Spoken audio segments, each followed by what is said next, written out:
chicks from them, this sort of thing? No, I didn't go for. I was not in a holiday.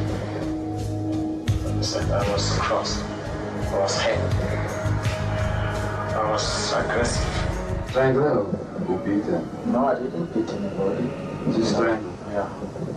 How long does it take for somebody to die for strangling? Few minutes.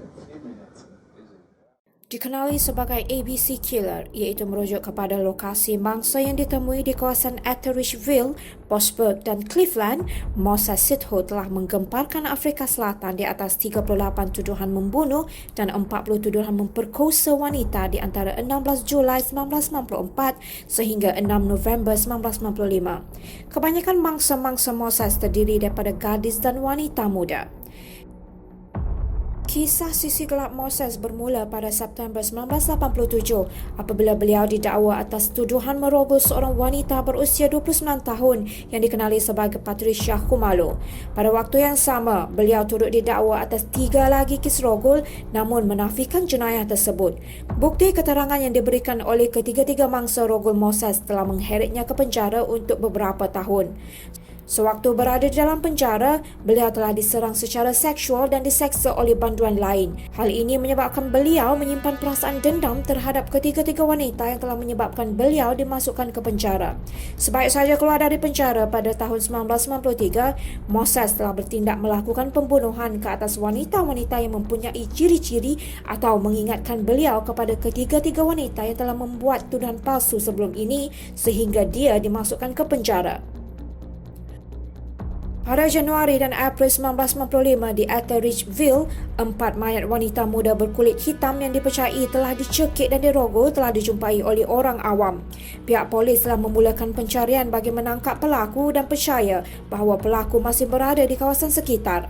Ketika polis giat mencari pelaku kes rogol dan bunuh itu, mereka dikejutkan lagi dengan beberapa mayat wanita di kawasan sekitar dan cara pembunuhan adalah sama, dirogol dan dicekik sehingga maut.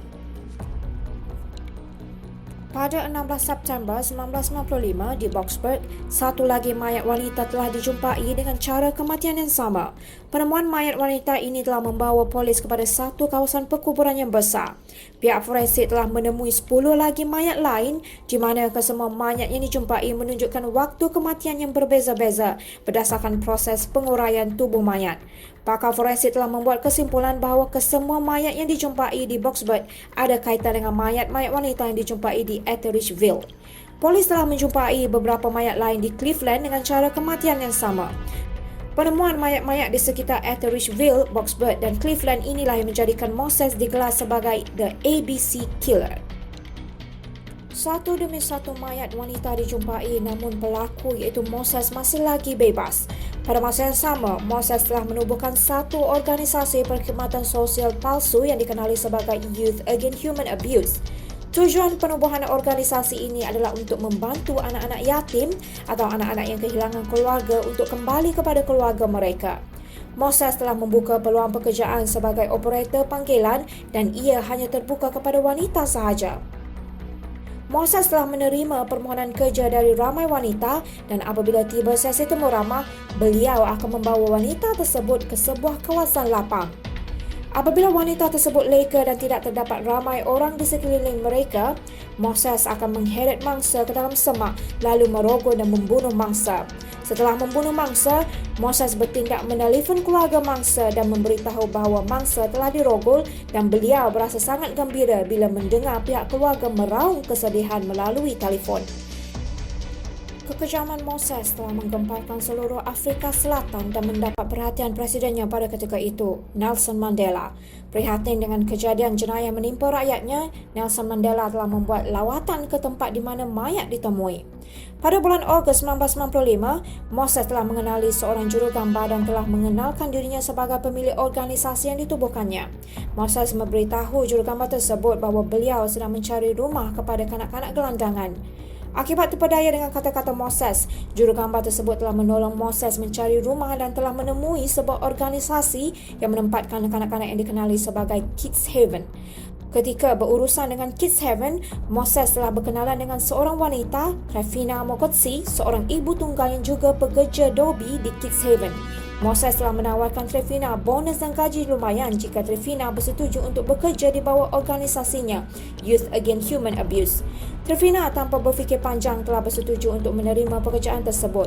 Sebaik menerima pekerjaan di bawah organisasi Moses, Trevina telah menaiki kereta api bersama Moses untuk memulakan pekerjaan barunya itu. Sehingga ke saat itu, Trevina dipercayai hilang dan keluarga Trevina gagal menghubungi beliau. Kehilangan Trevina telah membuatkan ahli keluarganya membuat laporan pihak polis. Laporan ini telah membawa polis kepada penangkapan Moses yang merupakan orang terakhir dikatakan bersama Trevina sebelum Trevina hilang. Namun, Moses dibebaskan kerana tidak mempunyai bukti yang kukuh untuk mendakwa beliau di atas pertuduhan itu.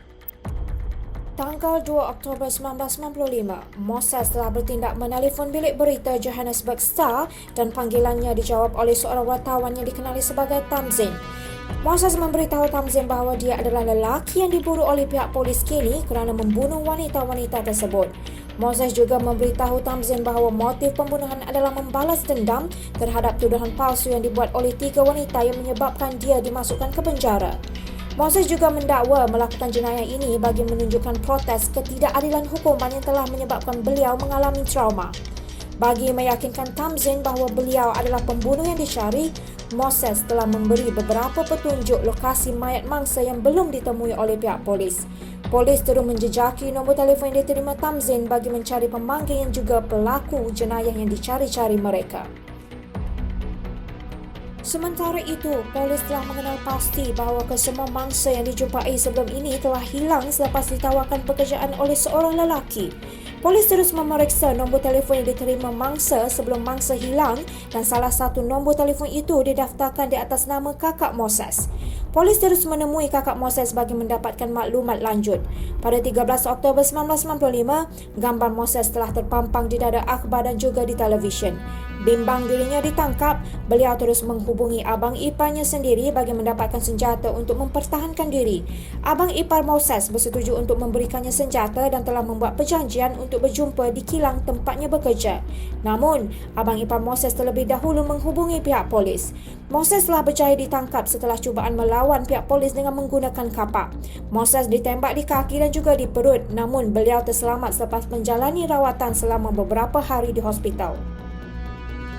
Ketika perbicaraan diadakan, Moses mengaku tidak bersalah di atas semua pertuduhan yang dibaca dan menuduh polis memaksa beliau untuk mengaku salah.